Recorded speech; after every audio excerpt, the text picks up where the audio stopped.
Houston, right? So young, so talented, so legendary and iconic, and only 48 years old. I was at home in New Jersey when I heard the news, and I don't remember much else after that. I know I was not answering phone calls. I wasn't making phone calls. I turned off the TV. I did not watch the Grammys. I did not watch the Fashion Police before the Grammys. I did nothing. I started a new book this weekend, so I started reading. And that was about it. I kind of shut down and, went into my shell and, thinking about Whitney. And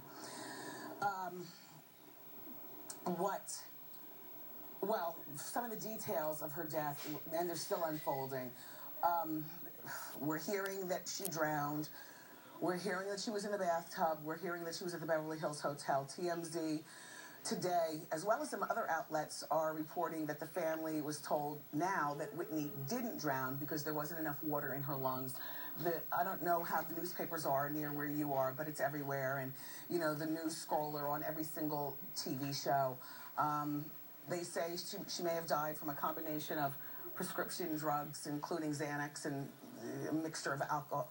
It's all speculation, and we won't know for 4 to 8 weeks. But Whitney's death, everybody's going to be talking about it today, tomorrow, next week, next month. After I say what I say, I'm not talking about it anymore.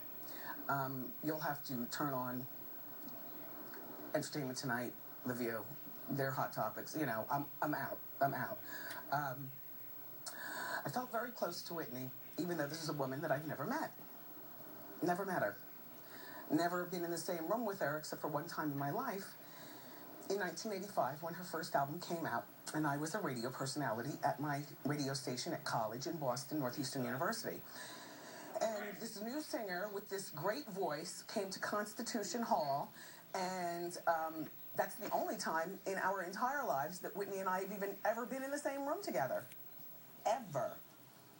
I had a very long radio career, over 20 years. I interviewed Whitney once in 2003, and many of you will all recall that interview.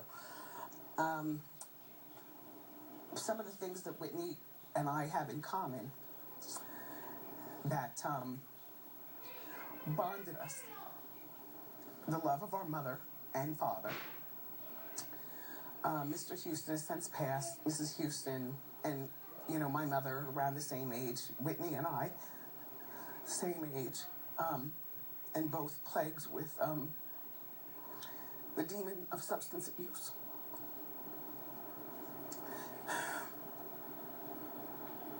It's been almost 15 years since I smoked last from a crack pipe. It's been almost 15 years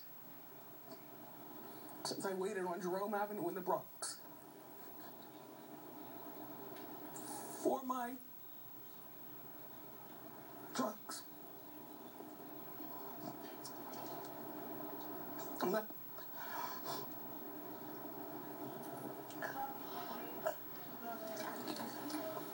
Thank you.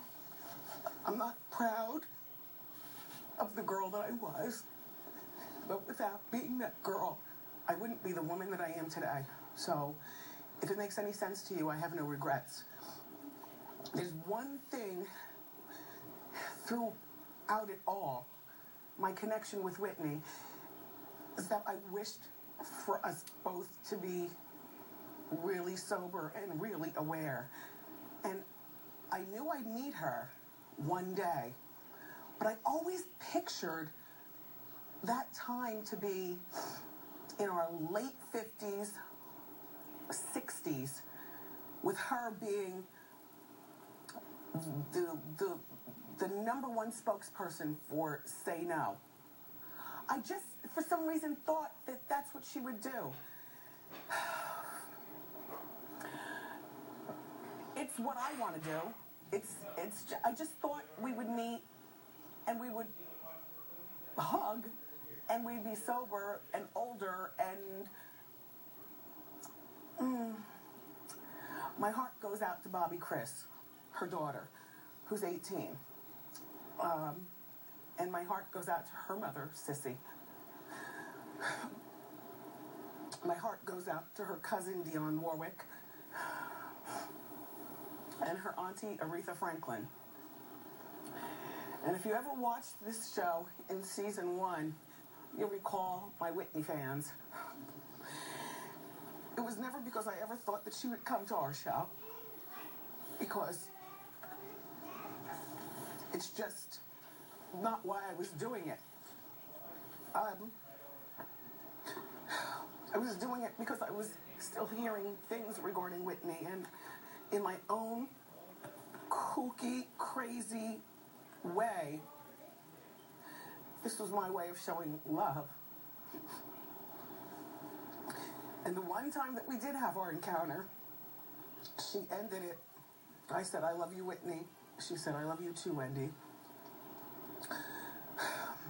She's my Jersey girl. She was a woman like me who's part of the subculture of our society, the addict. So today, on behalf of me and anybody that you might know who's going through a struggle with substance abuse, anybody, and I don't care whether it's heroin, coke, pills, booze, reach out to that person. I'm one of the lucky ones. Reach out to that person and call them out on it. Because even if they don't quit, once you call them out, it makes it harder for them to sneak around, get high.